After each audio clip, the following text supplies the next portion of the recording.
Alexa, give me a local news update. Hey Philip, here's your news. In News Maine, October 25th, 2023 will be remembered forever as one of the darkest and most violent days in Maine's history. Some of the questions being asked in the aftermath of the Lewiston shootings include, how do we heal? Will Maine ever be the same? And as we come together to support the survivors, how do we keep the gun debate from tearing us back apart? Sharon Rose posed those questions to best-selling author and inspirational speaker Michael Bodie. Sharon? Hi, Rob. Well, Bodie, formerly known as Michael J. Chase, is the author of Am I Being Kind? The Radical Practice of Loving Everyone, and Truth Over Shame. He's worked extensively with people in the aftermath of trauma and on conflict resolution, and some of the things he had to say about healing and moving forward from the Lewiston shootings were a little surprising. All right, let's talk about the events of October 25th here in Maine. A very, very dark day in Maine's history. It feels as though we lost some of our innocence, some of our feeling of being in an insular place where these things didn't really happen, right? Up until then, it happened somewhere else, and now it's here in Maine. I know that people will remember Sandy Hook as being one of the other places that it happened back in 2012. 20 children, 6 adults lost their lives to a gunman in an elementary school in Connecticut. And I know back then that you were already doing this work as an inspirational speaker and an author, and you had some informal conversations with some of the families affected by that.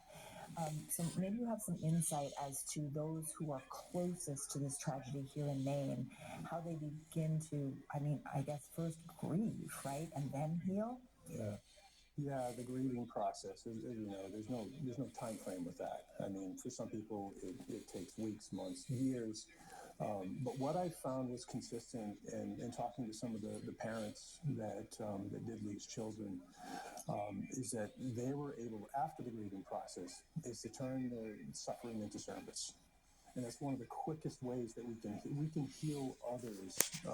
We heal ourselves by healing others. So when we start to be of service and helping other people, and so there were parents that were writing books or starting organizations or doing something that would ensure that this would help another person. And it was really powerful to listen to their stories and how they were helping others. So those are the people, closest to something like this. And it occurs to me that when a tragedy and something as traumatic as this happened, there are sort of concentric circles of experience around it, right? There are those who were there that night, the victims and survivors. There are their family members. There are their friends. There are those who maybe knew them on an acquaintance level. There's everybody who lives in Lewiston and Lisbon and that area who, were terrified for days waiting for the gunman to be found. And then it moves out and out and out. And the further we get away from it in both, location and also time, it has less of an impact. Well, kind of the paradox of it all is that we actually do have to hang on to a piece of the pain. Because you have to remember that it's the pain that propels us to that place of compassion, of love, of unity.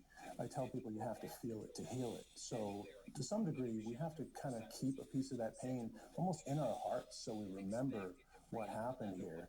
Yeah, so you mentioned the gun thing, and I feel like more than anything else, that is the thing that has the potential to divide and conquer us. Like, I've already seen it on social media, people starting to debate the whole idea of, gun laws and beefed up gun control in the aftermath of this. And, sadly, there are people who are so passionate about it on either side. And so how do we have that discussion without turning on each other?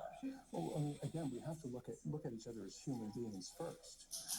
We have to stop saying, okay, that person wears a red hat, this person wears a blue hat, they have guns, they don't have guns.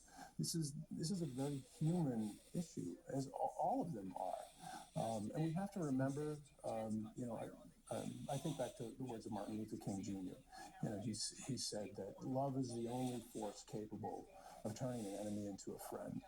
What's the strategy? What do you do to stop yourself from engaging in a destructive way? I mean, the best friend that we have is our breath. It can't be overstated. I mean, just take a deep breath and pause. I have kind Sorry. of this strategy I use for myself. when I'm communicating or if I'm in a heated moment with someone, to be calm, to be clear, be confident, but always be kind. So be calm, take that deep breath, be clear on what it is that you're trying to share. Don't be all over the place and just, out of a place of anger, be confident. I mean, this is something you're passionate about. You can be strong in the moment, but you can also be kind. You don't have to yell and scream and, so just always choose kindness and it'll get you so much further than the alternative. Good advice, perhaps easier said than done in the heat of the moment. Yeah, absolutely. And Michael acknowledges that. And, even for someone like him who's devoted his entire life to personal growth and spreading love and kindness, that it can be difficult. I mean, he actually shared a personal story shortly after the shooting, seeing a truck driving erratically, and it had a bumper sticker on it with a gun pointing straight out that said, "Ammunition is expensive. I won't fire a warning shot." And he said it triggered him, and he could feel the anger sort of boiling up, and he had to sort of take his own advice. So, the point being, we're going to feel how we feel, and it's natural to feel that way, but it's how we act on those emotions or don't that really matters. Good story. Thanks for being with us, Sharon. Yeah, my pleasure. Alexa, stop the news. Alexa, give me a sports update. Here's your sports update. In basketball, today, the Celtics defeated the Knicks 114-98. 76ers and Celtics are facing off on Wednesday, November 15th at 7:30 p.m. And in ice hockey, Buffalo Sabres will play Boston Bruins tomorrow evening at 7 p.m. Alexa, what's the forecast for Lewiston, Maine for the next 7 days? In Lewiston for the next 7 days, Tuesday, 43 degrees Fahrenheit and lots of clouds. Wednesday, 45 degrees and partly sunny weather. Thursday, 53 degrees and partly sunny weather. Friday, 56 degrees and intermittent clouds. Saturday, 52 degrees and rainy weather. Sunday, 40 degrees and mostly sunny weather. Monday, 37 degrees and lots of sun.